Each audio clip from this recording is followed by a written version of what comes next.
कुछ दिन बाद गिल्लू की बात सच साबित हुई। अचानक मौसम ने करवट ली, सर्द हवाएं चलने लगी और खीरे की खेती पर पाला पड़ गया। पंछियों के लिए दाना ढूंढना एक इम्तिहान बन गया। छोटी सी रानो अपने बच्चों के लिए बहुत फिक्रमंद थी।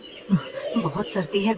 इस सर्दी ने तो सारी हरियाली छीन ली। तुम चिंता मत करो गुड़िया कुकू, मैं हूँ ना। मैं तुम्हारे लिए गर्मी भी लाऊंगी और खाना भी। एक सुबह रानो अपने बच्चों को घोंसले में छोड़कर बंटी और बबली के साथ दूर दाने की तलाश में निकली। कालू और हरिया पास ही आग तापने के लिए लकड़ियाँ जमा कर रहे थे। तभी आसमान से वो मुसीबत उतरी। एक बड़ी सी चील शिकारी की नजर मासूम गुड़िया और कुकू पर पड़ी। कालू भाई देखो, चील। अरे नहीं, रानो के बच्चे, रुक जा जालिम। कालू, गोरी, हरिया और हरियाली सबने मिलकर चील को रोकने की कोशिश की, लेकिन वो बहुत ताकतवर थी। पलक झपकते ही वो गुड़िया और कुकू को अपने पंजों में दबाए उड़ गई। शाम का वक्त, रानो चिड़िया थकी हारी चोंच में 2 दाने दबाए वापस आई। उसने देखा कि उसका घोंसला खाली था।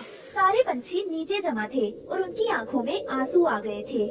कहाँ है गुड़िया, कुकू, मेरे बच्चे कहाँ हैं? रानो, हिम्मत रखना, वो चील। नहीं नहीं, क्या हुआ मेरे बच्चों को? बंटी, आप तो आसमान में थे, आपने देखा? हमने कोशिश की रानो, मगर वो उन्हें ले गया।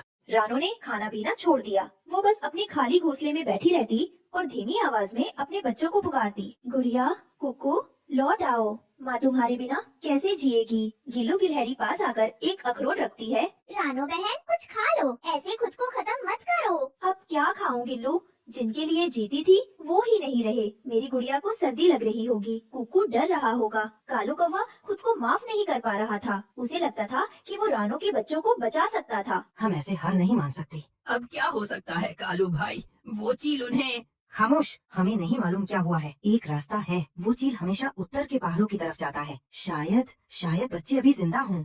जिंदा? क्या ये मुमकिन है? एक उम्मीद ही तो है हरिया, हम सब मिलकर उन्हें ढूंढने जाएंगे। मैं उन्हें वापस लाने की जद्दोजहद में अपनी जान दे दूंगा। अगले ही दिन रानो, कालू, गोरी, हरिया, हरियाली, बड्डी और बबली सब उस चील की तलाश में निकल पड़े। रानो कमजोर थी, पर अपने बच्चों की उम्मीद उसे उड़ाए लिए जा रही थी। नीचे जमीन पर गिल्लू गिलहरी भी फुदकती हुई उनके साथ चल रही थी, जमीन पर निशान ढूंढते हुए। कुकू, गुड़िया, माँ आ रही है। सब पंछी घोंसले के पास पहुँचे। कालू कौवा हिम्मत करके अंदर गया। रानो, जल्दी आओ, बच्चे यही हैं। रानो चिड़िया उड़कर अंदर जाती है। गुड़िया और कुकू सहमे हुए एक कोने में बैठे थे। वो जिंदा थे। मेरी गुड़िया, मेरा कुकू, तुम ठीक हो? मैं आ गई हूँ। रानो, बातें करने का वक्त नहीं है, हमें फौरन यहाँ से निकलना होगा, इससे पहले कि वो शिकारी लौट आए। सारे पंछी बच्चों को लेकर तेजी से अपने घर की तरफ उड़े। बस थोड़ा और, हम घर पहुँचने वाले हैं। तभी उन्हें अपने पीछे एक खौफनाक चीख सुनाई दी। वो चील शिकारी लौट आया था।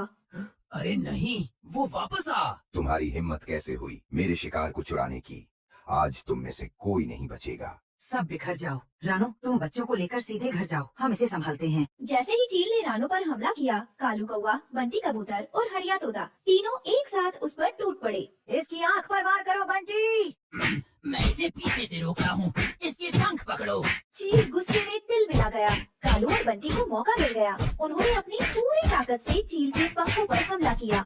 चील अपना संतुलन खो बैठा, लेकिन उसने शी को अपने पंजों में जकड़ लिया और जमीन पर आ गिरा। सब पंछी सहमे हुए नीचे उतरे। उन्होंने देखा चील शिकारी मर चुका था और कालू कौवा की सांसें रुक गई थी। कुछ देर बाद चील की पत्नी माही एक शिकार पकड़े हुए घोंसले में लौटी। अरे, बच्चे कहाँ गए और ये कहाँ है? सुनते हो, आप कहाँ हो? घोंसला खाली पाकर वो परेशान हो गई। वो फौरन अपने पति को ढूंढने के लिए उड़ गई। शिकारी, कहाँ रह गए तुम? इतना वक्त तो कभी नहीं लगा। अचानक हवा के झोंके के साथ उसे मौत की गंध आई। वो उस गंध का पीछा करती हुई जंगल के उस हिस्से में पहुंची जहां जमीन पर कालू और उसके साथी शिकारी चील का बेजान जिस्म पड़ा था। माही ने अपने साथी का जिस्म देखा और एक ऐसी दिल दहला देने वाली चीख मारी कि पूरा जंगल कांप उठा। किसकी हिम्मत हुई मेरे सरताज को हाथ लगाने की? वो जमीन पर परिंदों के पंख देखती है।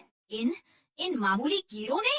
उसकी नजर दूर रानो के पेड़ पर पड़ी। तुम सबने मिलकर उसे मारा है, तुम सब इसकी कीमत चुकाओगे, एक एक सांस की कीमत।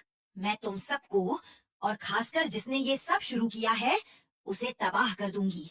ये मेरा वादा है। इंतजार करो, मैं बदला लेने जरूर आऊंगी। जंगल की ये जंग अभी खत्म नहीं हुई थी। ये